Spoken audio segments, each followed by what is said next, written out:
Imagine waking up one morning to shouting and chaos. You step outside and your entire village is gone.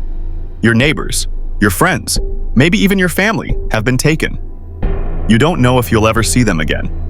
This was the terrifying reality for over 1 million Europeans, snatched from their homes by pirates from thousands of miles away and sold into slavery in North Africa.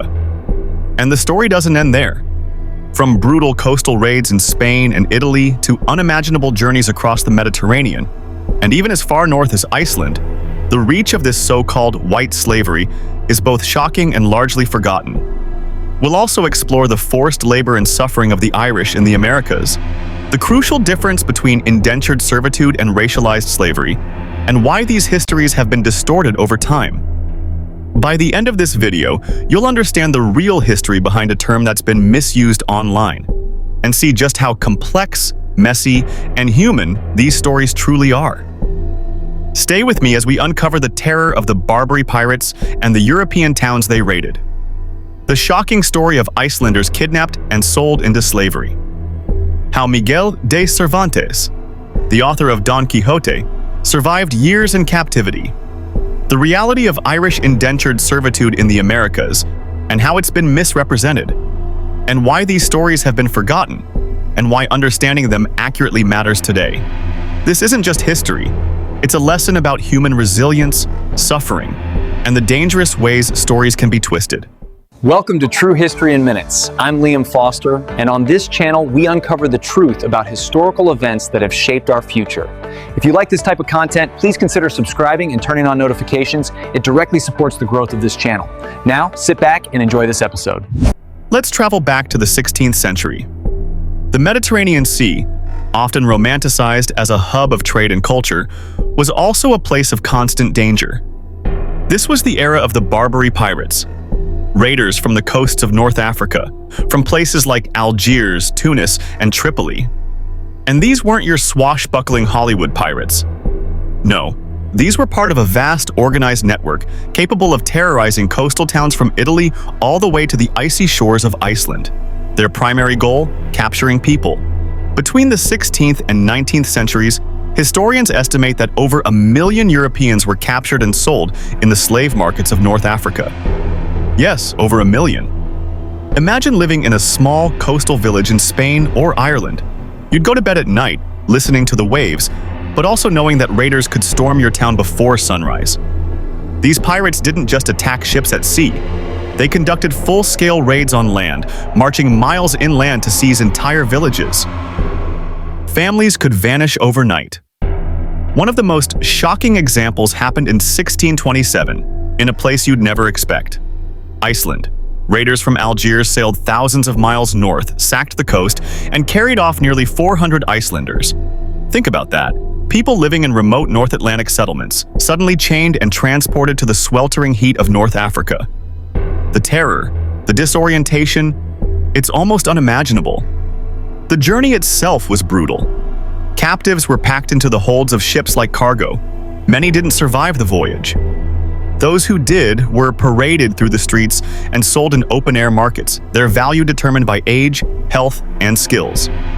Young men might be condemned to life-threatening labor, rowing the galleys of pirate ships, a fate often considered a death sentence.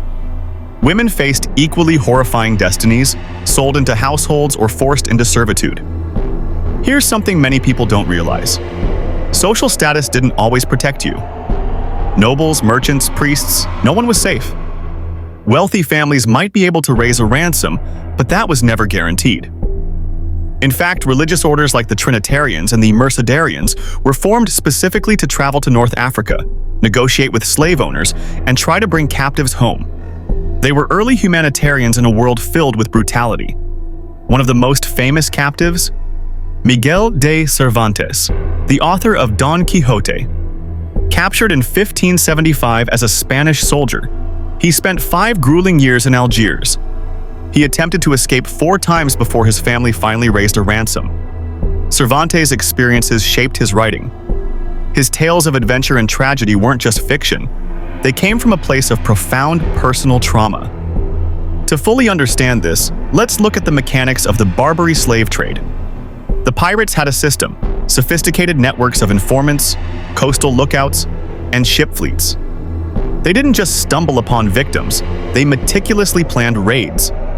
A village might be observed for weeks to learn its routines and weaknesses. Then, under cover of night, a small fleet would strike, abducting as many people as they could before disappearing. The psychological impact on European coastal communities was enormous. Children grew up with stories of neighbors and relatives being taken overnight. Some villages installed watchtowers and signaling systems, creating an almost militarized way of life just to survive. And here's a fact that surprised many. This wasn't only a Mediterranean phenomenon. Barbary pirates ventured as far north as the British Isles and even Newfoundland. No coastal settlement was entirely safe. Now, let's shift focus for a moment to another group affected by forced servitude, the Irish. In the 17th century, after England's conquest of Ireland, thousands of Irish people were forcibly transported to the Americas, particularly Caribbean colonies like Barbados and Jamaica. There, they were sold as indentured servants. Indentured servitude was a brutal system of labor. Servants were bound by contracts for 4 to 7 years, treated as property, bought, sold, and subjected to extreme cruelty. Many didn't survive due to overwork, disease, and harsh conditions. Imagine working from dawn to dusk in a hot, humid plantation, barely fed, and constantly under threat of punishment. But here's the crucial distinction. Indentured servitude was, in theory, temporary. Your children were not automatically enslaved. Chattel slavery, on the other hand, was permanent and hereditary. Entire generations were born into bondage. African slaves were considered property for life, and their children inherited that status, perpetuating a system of exploitation the world had never seen before. Unfortunately, over time, the suffering of Irish indentured servants has been misrepresented. Some groups have deliberately conflated these experiences with African chattel slavery, creating the misleading term Irish slaves. This is not just historically inaccurate, it's dangerous. It diminishes the systemic racialized horrors of chattel slavery, which were unique and devastating in their scale and impact. So you might be wondering why these stories of Barbary piracy, European captives, and indentured servitude have been largely forgotten. One reason is simple: the victors write history. As European naval powers rose in the 19th century, nations like the United States and Britain finally suppressed the Barbary pirates. Once the threat disappeared, the collective memory faded. Another reason is that these stories complicate our simple narratives of who can be a victim and who can be an oppressor. History rarely fits neatly into categories of good and evil. Slavery has been a human tragedy across cultures and eras. Victims have come from all corners of the globe. Oppressors have not been confined to a single race or nationality. Understanding these histories is also a matter of empathy and accuracy. When we talk about white slavery, we are referring to multiple historical realities.